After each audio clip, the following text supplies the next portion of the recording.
Assalamualaikum warahmatullahi wabarakatuh. Waalaikumsalam warahmatullahi. Perkenalkan, nama saya Damar Putra Mahendra.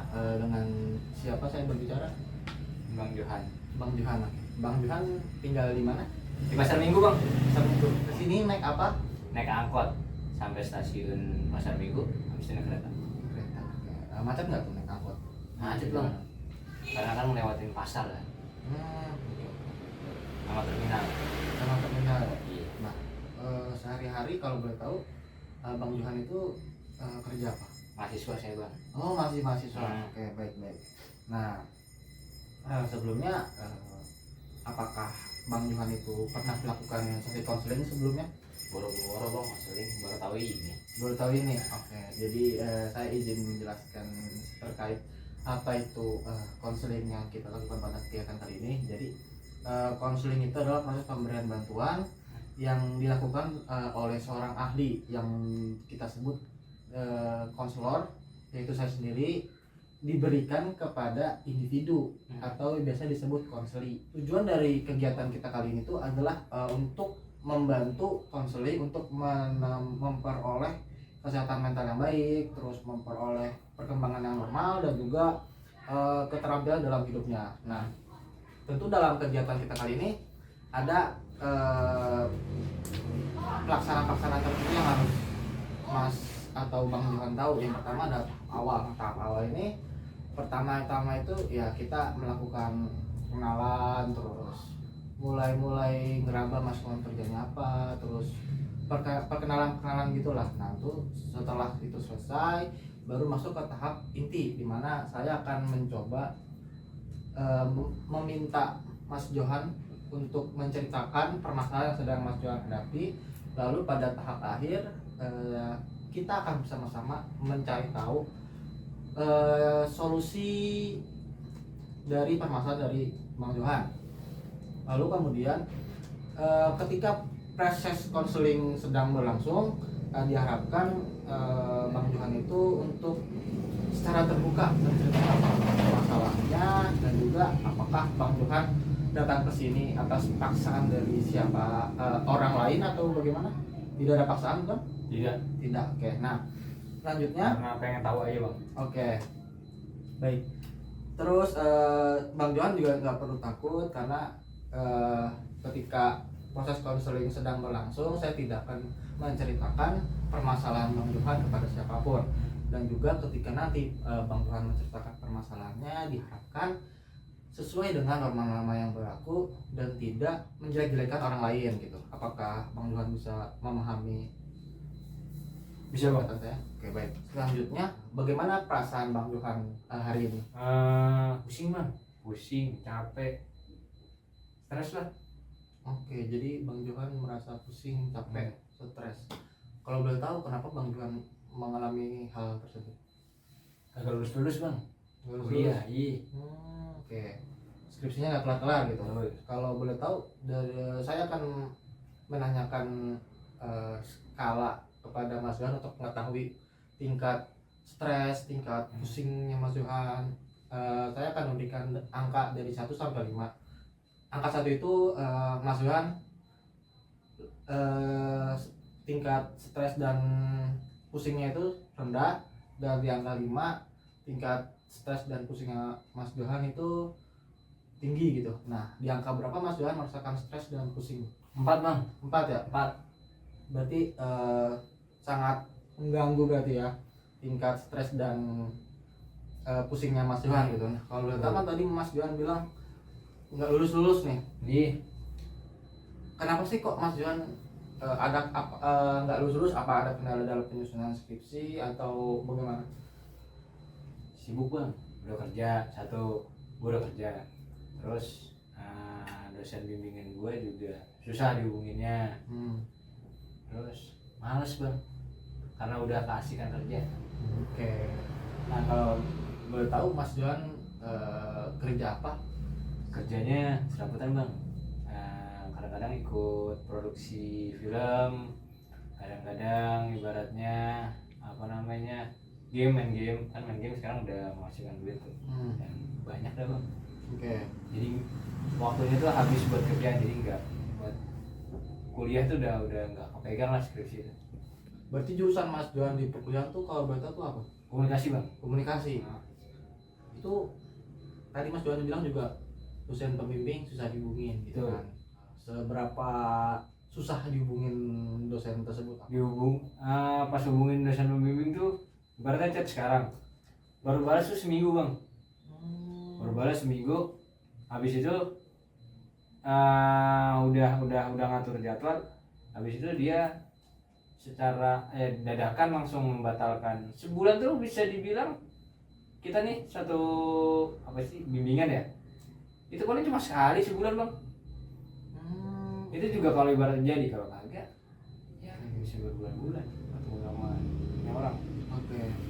Nah, kan tadi Mas Johan bilang pasti kan Mas Johan juga punya teman yang satu bimbingan gitu. Iya. Nah, apakah yang merasakan hal tersebut itu hanya Mas Johan saja atau Banyak bang, teman-teman lain banyak. juga?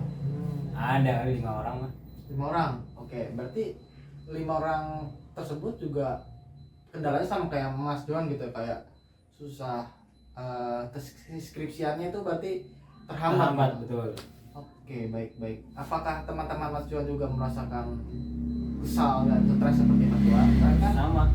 Mas Johan juga sama teman-teman pasti sharing Iya, dong. sama, Sih, Bang. kayak gini. Sama. Mereka padahal mereka yang ibaratnya fokusnya skripsi doang aja berarti nggak lulus. Kalau saya kan karena faktor kerjaan ini kan yang membuat jadi kayak males untuk melanjutin skripsi ini kan. Kalau dia yang fokus aja sampai sekarang masih belum lulus bang, karena dosen pembimbingnya.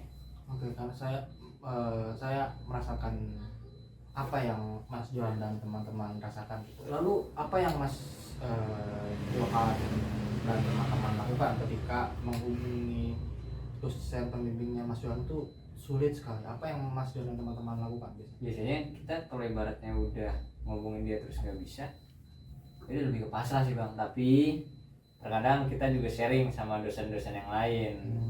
Berarti biar ada masukan nih dari segi cara penulisan, terus teori yang dipakai udah benar atau belum. Jadi ketika ketemu dengan dosen pembimbing yang aslinya, ya bisa lebih maju gitu kan bang. Okay. Karena yang meng-ACC kita lanjut bab atau enggak kan dosen pembimbing kan. Pernah dong ada alumni yang pernah sama gitu dosen pembimbingnya sama kayak Mas Johan. Nah, Mas Johan pernah nanya-nanya sama, maksudnya di atas angkatannya Mas Johan gitu nggak? Pernah. Sama bang, yang dirasain juga begitu. Cuman mereka ya udah jalanin dulu aja, kerjain sampai dirasa udah sampai bab, udah sampai mau finish. Ini dosen nggak ada, katanya disuruh ngubungin pihak TU ya ibaratnya pihak administrasi dari kampus untuk diganti dosen pembimbingnya. Kalau emang dirasa urgent.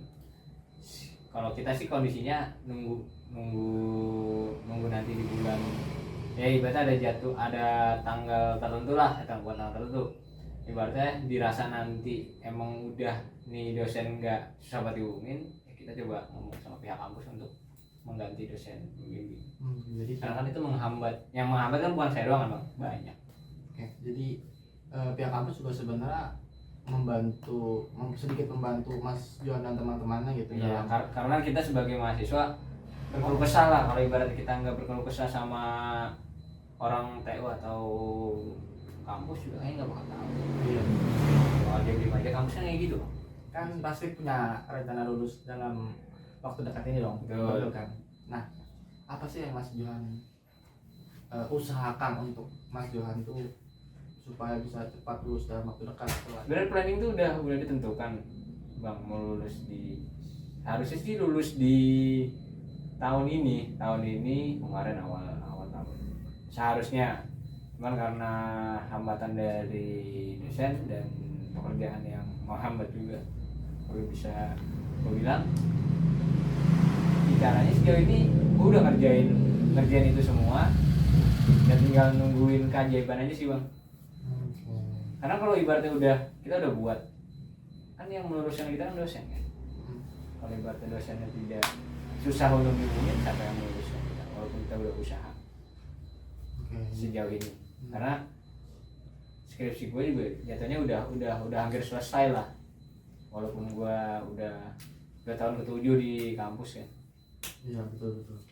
Oke, jadi saya simpulkan emang dari cerita dan permasalahan abang. Jadi abang bilang abang masa stres, masa pusing, kesal juga ketika ya Mas Johan punya dosen pembimbing, tapi dosen pembimbing itu malah bukan membantu, malah menghambat Mas Johan dalam penyusunan skripsi. Nah, jadinya Mas Johan ya tidak bisa fokus dalam menyusun skripsi, di samping Mas Johan juga mempunyai kerjaan sampingan gitu untuk membantu biaya perkuliahan dari Mas Johan sendiri. Nah, terus juga tadi Mas Johan juga berbicara ketika nggak cuma saya aja nih yang ngerasain, tapi teman-teman dan alumni dulu yang juga merasakan. Kalau misalkan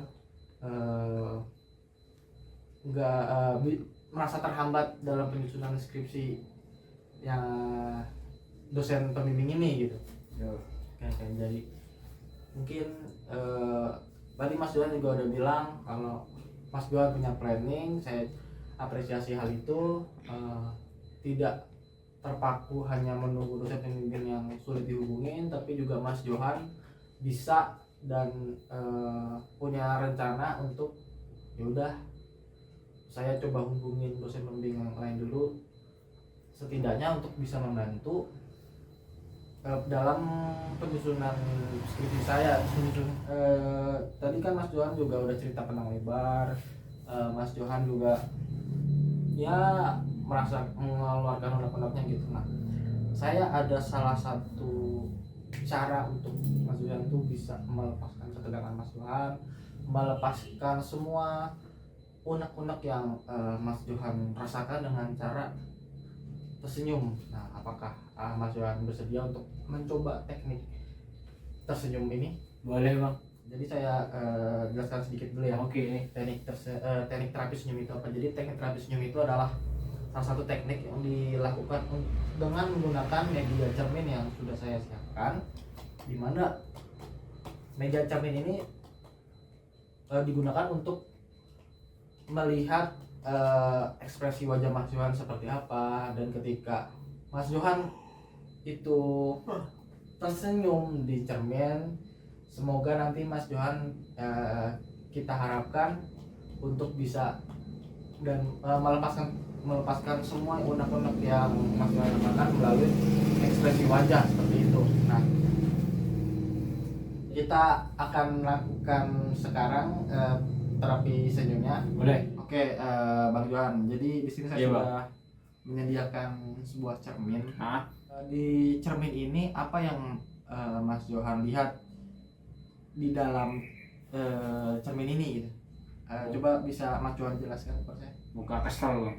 Kesel flat, kayak orang pusing gitu, kayak orang kesel sama orang-orang marah gitu. Oke, jadi saya bisa merasakan apa yang Mas Johan rasakan gitu ya, seperti stres, kesel, pusing, terutama ketika ngomongin skripsi gitu kan. Karena skripsi Mas Johan jadi nggak selesai-selesai gitu. Nah, maka dari itu silakan coba pasang muka Mas Johan, dirilekskan, bikin enjoy gitu. Nah, saya akan melaksanakan teknik pertama. Ya, coba Mas Johan sekarang tarik bibir kanan Mas Johan dan tarik bibir kiri Mas Johan sepanjang 2 cm. Coba Mas Johan senyum. Oke. Dirilekskan kembali Mas Johan, jangan ada tegangan. Nah, saya akan hitung selama 7 detik, dimulai dari sekarang. 1, 2, 3, 4, 5, 6, 7. Oke. Bagaimana perasaan Mas Johan ketika tersenyum seperti ini? Apakah lebih better atau sama aja? Ada agak perubahan dikit sih bang. Okay. Yang tadinya lebih flat kan agak orang marah-marah, kayak bawaannya kesal terus kan. Tadi pas sedikit agak senyum, ya agak relax sedikit lah, agak lebih enjoy. agak lebih enjoy gitu ya. Oke baik. Apakah perlu diulang? Nggak usah Bang. Nggak usah ya. Lanjut aja. Oke, jadi karena Mas Johan juga sudah merasakan perasaan sedikit lebih baik dari Betul. sebelumnya, jadi kita akan melanjutkan ke topik selanjutnya. Tapi Yaitu- skripsi mah masih tetap Bang kepikiran. Iya. Wajar Mas Johan, apalagi nama juga menghambat apa ya kehidupan kita kan, pasti ya pasti bikin kita kesel, stres gitu kan. Nah, tapi gimana caranya kita memanage rasa stres gitu supaya kita tuh bisa lebih baik dari sebelumnya gitu, daripada mengandalkan stres dan kemarahan kita gitu. Baik, untuk teknik yang kedua yaitu coba kita melaksanakan langkah pertama, yaitu coba Mas Johan meletakkan dari telunjuk Mas Johan di pelipis mata kanan dan kiri Mas Johan. Habis itu Mas Johan bisa tutup mata, tarik dari telunjuk Mas Johan secara perlahan. Nah, dilekskan. Oke, saya akan hitung selama 10 detik. Mulai dari sekarang. 1, 2, 3, 4, 5, 6, 7, 8, 9, 10. Gerakan yang kedua ini saya Mas Johan letakkan jari tunjuk dan jari tengah Mas Johan di alis Mas Johan, di sekitaran sini. Ini Ya, dua tangan Mas Johan. Oke, lalu Mas Johan bisa beri tekanan lembut pada area yang Mas Johan sentuh, lalu putar secara perlahan. Saya akan hitung selama Mas Johan bisa merem juga. Oke, saya akan hitung dari 1 sampai 10 detik. Ketika saya hitung, Mas Johan bisa melakukan gerakan saat memutar gitu ya. Hitungan saya mulai. 1, silakan diputar Mas Johan. 2, 3, 4, 5, 6, 7, 8, 9, 10. Oke Mas Johan. Nah, untuk gerakan terakhir, silahkan Mas Johan buka matanya lebar-lebar, angkat alis Mas Johan setinggi mungkin. Oke, jika Mas Johan merasakan matanya pedas, boleh sambil dikedipkan gitu ya. Saya akan hitung 1 sampai 10. 1, 2, 3, 4, 5, 6, 7, 8, 9, 10. Oke Mas Johan. Nah, setelah Mas Johan melaksanakan kegiatan terapi senyum ini, apa yang dirasakan sekarang gitu? dan ya agak membaik dikit Bang, walaupun sebenarnya agak lebih pedesnya mata ya, Iya. pas bagian di akhir tadi tuh. Tapi overall ya lebih baik daripada yang tadi apa namanya pas sebelum apa namanya senam wajah. Iya, terapi senyum. Terapi senyum. Oke, kan tadi kita sudah melaksanakan kegiatan terapi senyum. Dan Mas Johan sudah memberikan perasaan Mas Johan setelah melaksanakan terapi senyum. Betul. Baik, untuk kegiatan konseling kita hari ini kita cukupkan dulu. Bisa saya minta Mas Johan simpulkan kegiatan konseling kita hari ini, apa aja sih yang Mas Johan sudah sampaikan dan Mas Johan yang sudah bisa dapatkan dari kegiatan konseling kita hari ini? Silakan Mas Johan. Kesimpulannya, kalau untuk dari terapi yang tadi terapi senyum yang Bang Damar udah contohin, mungkin bisa dilakukan oleh beberapa orang, apalagi terutama untuk para mahasiswa yang emang lagi mengalami kesusahan, maksudnya lagi ada masalah di dalam kampus, bisa sharing melalui konseling ini. Dari setiap masalah itu mungkin bisa dicoba sih untuk beberapa orang, maksudnya mungkin itu bisa jadi solusi yang membantu lah untuk mereka-mereka yang emang ibaratnya lagi kesel, marah dan lain-lain bisa meredam emosinya dalam melakukan terapi sendiri. Ya itu sih palingan Bang. Oke. Dari gua. Bang Johan, terima kasih Bang Johan sudah secara sukarela dan terbuka, dan Mas Johan juga sudah bisa menceritakan permasalahan Mas Johan yang sedang Mas Johan hadapi. Jadi konseling kita hari ini kita cukupkan sekian. Untuk konseling lanjutannya dijadwalkan di minggu depan di hari dan jam yang sama. Apakah Mas Johan bersedia? Boleh? Boleh. Oke, baik Mas Johan. Terima kasih. Kurang lebihnya saya mohon maaf. Semoga apa yang kita lakukan pada hari ini bisa memberikan dampak yang besar buat Mas Johan, supaya Mas Johan bisa lebih baik dari sebelumnya. Betul. Kurang lebihnya mohon maaf. Assalamualaikum warahmatullahi wabarakatuh. Waalaikumsalam warahmatullahi wabarakatuh. Makasih Bang.